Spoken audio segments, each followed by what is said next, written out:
Не си свободен да направиш избор. Понякога се чувстваш като... Сякаш си... в капан.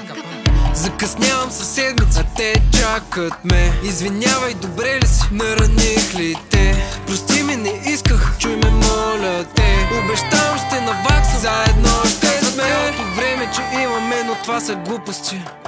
Изпратих много хора, избор имам. Обясни ми, как мога да запазя всичките тези години. Събудини, са живини, защото просто нямах време да мога да я обичам. Знам, че изборът е мой, реших и не го отричам. Знам, че някога ме няма, опитвам да балансирам. Нямах време да им кажа, че на тях много разчитам. И ето реалността, да съм на две места едновременно не мога, трябва да се примиря. Знам какво е и да губиш, знам какво е и да даваш.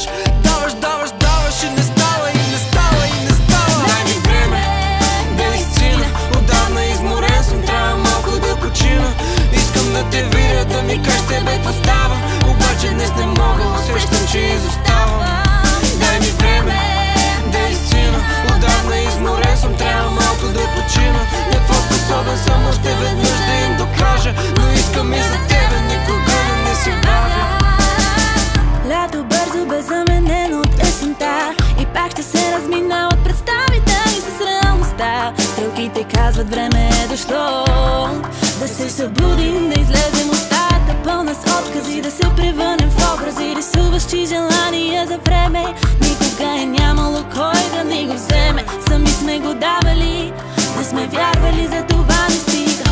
Облечени в черно и не идва от сезона, а от мисли за свършено, грешно използвано за невъзможния обрат. А колко красив е този свят, как избирам какво, кога да бъда и дори да вървя по тънък лед. Оставим светът да ме води напред. Закъснявам със седмица, те чакат ме. Извинявай, добре ли си? Нараних ли те? Прости ми, не исках, чуй ме, моля те. Обещавам, ще наваксам, заедно ще ни време да изцина, отдавна изморен